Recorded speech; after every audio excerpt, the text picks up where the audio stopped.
दोस्तों आज की कहानी है बेटे की शादी होते ही माँ बेटे के बीच बुआ ने कराया खुटमस। कहानी पसंद आए तो वीडियो को लाइक और सब्सक्राइब जरूर करना। शादी हुई नहीं कि बेटा पराया हो जाता है। माया किसी से फोन पर कह रही थी, दीप की शादी हुए अभी तो केवल 15 दिन ही हुए हैं और अभी से उसमें इतना बदलाव आ गया है। पलक के सिवा उसे न कोई दिखाई देता है और न ही कुछ सोचता है। ठीक है कि पत्नी के साथ वह ज़्यादा से ज़्यादा वक्त बिताना चाहता है, पर माँ की उपेक्षा करना क्या ठीक है? यह सुनकर दीप हैरान रह गया। उसने अनुमान लगाया कि फोन के दूसरी तरफ सोमा बुआ ही होगी। वही है जो इस तरह की बातों की सह देती है। वह भी तो हमेशा अपने बेटे बहू को लेकर नाराज रहती है। सब जानते हैं कि सोमा बुआ की किसी से नहीं बनती। वह तो सभी से परेशान रहती हैं और दूर पास का कोई ऐसा रिश्तेदार नहीं है जो उनके व्यंग्यबाणों का शिकार ना हुआ हो। अपने बेटे को तो वे सबके सामने जोरू का गुलाम तक कहने से नहीं चूकती हैं, पर माँ उसके बारे में ऐसा सोचती है। यह बात उसे भीतर तक झकझोर गई। घर में और तो किसी ने ऐसा कुछ नहीं कहा, तो माँ को ऐसा क्यों लग रहा है? पापा, उसकी बहन दीपा, किसी ने तो भी ऐसा कुछ जाहिर नहीं किया है जिससे लगे कि वह शादी के बाद बदल गया है। फिर माँ को ही क्यों लग रहा है कि वह बदल गया है? पलक को इस समय नए घर में एडजस्ट होने में उसका सहयोग और साथ चाहिए और वह उसे दे रहा है, तो इससे क्या वह माँ के लिए पराया हो गया है? पलक के लिए यह घर नया है, जहाँ के तौर तरीके रहन सहन सीखने समझाने में उसे समय तो लगेगा ही, और अगर वह यहाँ के अनुरूप नहीं ढलेगी तो क्या माँ नाराज नहीं होगी? आखिर माँ क्यों नहीं समझ पा रही है कि पलक के लिए नए माहौल में ढल पाना सहज नहीं है। इसके लिए उसे पूरी तरह से अपने को बदलना होगा और वह चाहती है कि इस घर को जल्दी से जल्दी अपना बना ले ताकि सारी सहजता खत्म हो जाए। वह पूरी कोशिश कर रही है, पर माँ का असहयोग उसे विचलित कर देता है। दीप खुद हैरान था माँ के व्यवहार को देखकर। माँ तो ऐसी नहीं है, फिर पलक के प्रति वे कटु कैसे हो गई है? माँ, ये कैसी बातें कर रही हैं आप? मैं पराया कहाँ हूँ? बताइए ना, मुझसे कहाँ चूक हो गई, या आपकी कौन सी बात की अवहेलना की है मैंने? हाँ, इतना अवश्य हुआ है कि मेरा समय अब बंट गया है। मुझे अब पलक को भी समय देना है ताकि वह अकेलापन महसूस न करे। अभी मायके की यादें, माँ बाप, भाई बहन से बिछड़ने का दुख उस पर हावी है। हम सबको उसे सहयोग देना चाहिए ताकि वह खुलकर अपनी बात सबसे कह सके। उसे थोड़ा वक्त तो हमें देना ही होगा। माँ, छुट्टियाँ खत्म होने से पहले वह भी कुछ समय समझ लेना चाहती है, जिससे ऑफिस और घर के काम में उसे तालमेल बिठाने में दिक्कत ना हो।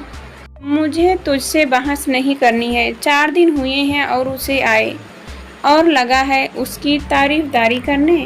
पलक अपने कमरे में बैठी माँ बेटे की बातें सुन रही थी। उसे हैरानी के साथ साथ दुख भी हो रहा था कि आखिर माँ इस तरह का व्यवहार क्यों कर रही है।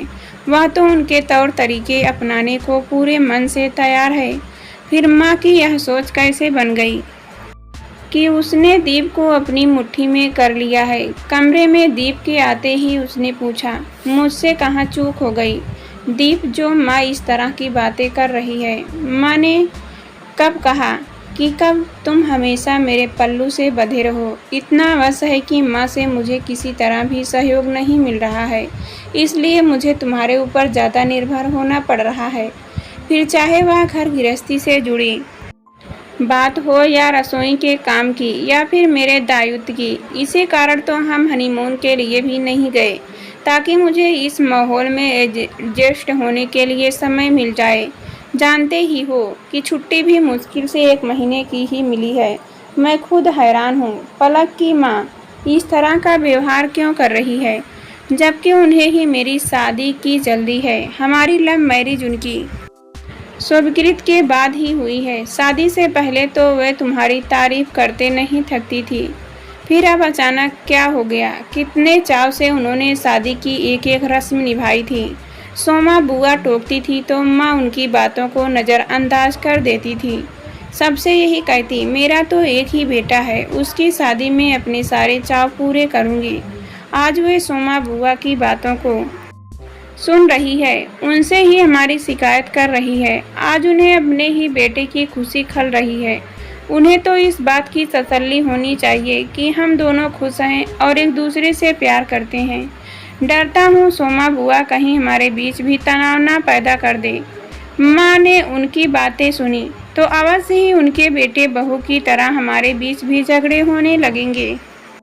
जो दूसरे घर से आती है वह पूरी तरह से नए परिवेश में ढलने के लिए उस पर ही निर्भर होती है और माँ को लगता है कि बेटा जो आज तक हर काम उनसे पूछकर करता था, अब बीवी को हर बात बताने लगा है। बस यही वजह है जब माँ को लगता है कि उनकी सत्ता में सेंध लगाने वाली आ गई है और वह बहू के खिलाफ मोर्चा संभाल लेती है। लेकिन हमें माँ को उस डर से बाहर निकालना ही होगा, पर यह कैसे होगा? दीप पलक की बात सुन थोड़ा असमंजस में था। वह किसी भी तरह से माँ को दुखी नहीं देख सकता था और न ही चाहता था कि पलक और माँ के संबंधों में कटुता आए। या तुम मुझ पर छोड़ दो दीप, बस यह ख्याल रखना कि माँ चाहे मुझसे जो भी कहे, तुम हमारे बीच में नहीं बोलोगे। इस तरह बात और बिगड़ जाएगी और माँ को लगेगा कि मेरी वजह से माँ बेटे के रिश्ते में दरार आ रही है या बेटा माँ से बहस कर रहा है। हालांकि उनकी जगह कोई नहीं ले सकता, पर फिर भी हमें उन्हें बार बार यह एहसास कराना होगा कि उनकी सत्ता में सेंध लगाने का मेरी कोई इरादा नहीं है। हर सदस्य की परिवार में अपनी तरह से अहमियत होती है, बस यही उन्हें समझाना होगा। उसके बाद उनके मन के सारे भय निकल जाएंगे। तब वे तुम्हें लेकर शंकित नहीं होंगी कि तुम उनके बुढ़ापे का सहारा नहीं बनोगे। न ही वे इस बात से चिंतित रहेंगी कि मैं उनके बेटे को उनसे छीन लूँगी। सही कह रही हो तुम पलक, मैंने भी कई घरों में यही बात देखी है। इसी की वजह से न चाहते हुए मेरे दोस्त वैभव को शादी के बाद अलग होने को मजबूर होना पड़ा था। सास बहू की लड़ाई में वह पिस रहा था। यह देख उसके पापा ने ही उससे अलग हो जाने को कहा था। बेटा हाथ से न निकल जाए का डर, यह अनिश्चितता की बुढ़ापे में कहीं वे अकेले न रह जाए, बहू घर पर अधिकार न कर ले, बहू की बातों में आकर कहीं बेटा बुरा व्यवहार न करे या घर से न निकाल दे। ये बातें जब मन में पलने लगती हैं तो निराधार होने के बावजूद संबंधों में कड़वाहट ले आती है। मैं नहीं चाहता कि मेरे परिवार में ऐसा कुछ हो। मैं अपने माँ बाप को किसी हाल में नहीं छोड़ सकता। दीप भावुक हो गया था। दीप अब अंदर ही बैठा रहेगा या बाहर भी आएगा? देखो तुम्हारे मामा मामी आए हैं। माँ के स्वर में झल्लाहट साफ झलक रही थी। दीप को बुरा लगा, पर पलक ने उसे शांत रहने का इशारा किया। बाहर आकर दोनों ने मम्मी मामी मामा के पैर छुए। फिर पलक किचन में उनके लिए चाय नाश्ता लेने चली गई। दीदी अब तो आपका मन खूब लग रहा होगा। पलक काफ़ी मिलनसार और खुश मिजाज लड़की है, बड़ों का आदर भी करती है। जब कुछ दिन पहले दीप और पलक घर आए थे तभी पता लग गया था, बहुत प्यारी बच्ची है। अपनी भाभी के मुंह से पलक की तारीफ सुन माया ने सिर्फ सिर हिलाया। यह सच था कि पलक उन्हें भी अच्छी लगती थी, पर उसकी तारीफ करने से वे डरती थी कि कहीं इससे उनका दिमाग खराब ना हो जाए। पलक उसकी हर बात को मानती थी, पर वे थी कि एक दूरी बनाई हुई थी। पता नहीं पढ़ी लिखी नौकरी वाली बहू बाद में कैसे रंग दिखाए।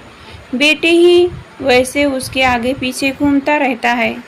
ना जाने क्यों उनके अंदर एक खींच भर गई थी, जिसके कारण वह पलक से खिंची खिंची रहती थी और इस वजह से उनके पति और बेटी में उनसे नाराज थे। माँ आप 1 मिनट के लिए यहाँ आएगी? पलक ने 5 मिनट बाद आवाज़ लगाई। माँ प्लीज़ मुझे बता दीजिए कि मामा मामी को क्या पसंद है, आप तो सब जानती हैं। माया को यह सुन अच्छा लगा। पलक जब नाश्ता लेकर आ रही थी तो उसने मामी को कहते हुए सुना, मानना पड़ेगा दीदी, इतनी पढ़ी लिखी होने पर भी पलक में घमंड बिल्कुल नहीं है, वरना कमाने वाली लड़कियां तो आजकल रसोई में जाने से ही परहेज करती हैं। उस दिन जब हमारे घर आई थी तभी परख लिया था मैंने कि इसके नखरे तो बिल्कुल नहीं है। मेरी भाभी की बुआ को ही देख लो। उसने शादी के बाद ही साफ कह दिया था कि घर का कोई काम नहीं करोगी, नौकर रखो या कोई व्यवस्था करो, उसे कोई मतलब नहीं है। भाभी की तो उसके सामने एक नहीं चलती। आपको तो खुश होना चाहिए, बेटा बहू दोनों ही आपको इतना मान देते हैं। अरे अभी ऐसे आए दिन ही कितने हुए हैं, आप इस जाना एक बार शुरू करने दो, सारे रंग सामने आ जाएंगी। पलक को आते देख माया एकदम चुप हो गई। पलक को बुरा तो बहुत लगा, पर वह हंसते हुए नाश्ता परोसने लगी। दीप अंदर ही अंदर कुढ़ कर रह गया था। वह कुछ कहना ही चाहता था कि पलक ने उसे इशारे से मना कर दिया। मामी ने मनहूस किया कि माया पलक के प्रति कुछ ज़्यादा ही कट हो रही है और दीप को अच्छा ना लगता।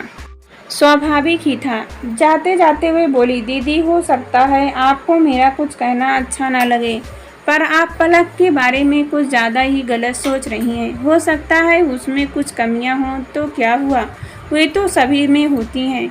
बच्ची को प्यार देगी तो वह भी आपका सम्मान करेगी। मुझे तो लगता है कि वह आपके जितना निकट आना चाहती है, आप उससे उतनी ही दूरियां बनाती जा रही हैं। दीप की खुशी के बारे में सोचे। पलक की वजह से ही वह चुप है, पर कब तक चुप रहेगा। बेटा चाहे वैसे दूर ना हो, पर आपकी सोच की वजह से दूर हो जाएगा। बहू बेटे को छीन लेगी, यह डर ही आपको रिश्ते में दरार डालने के लिए मजबूर कर रहा है।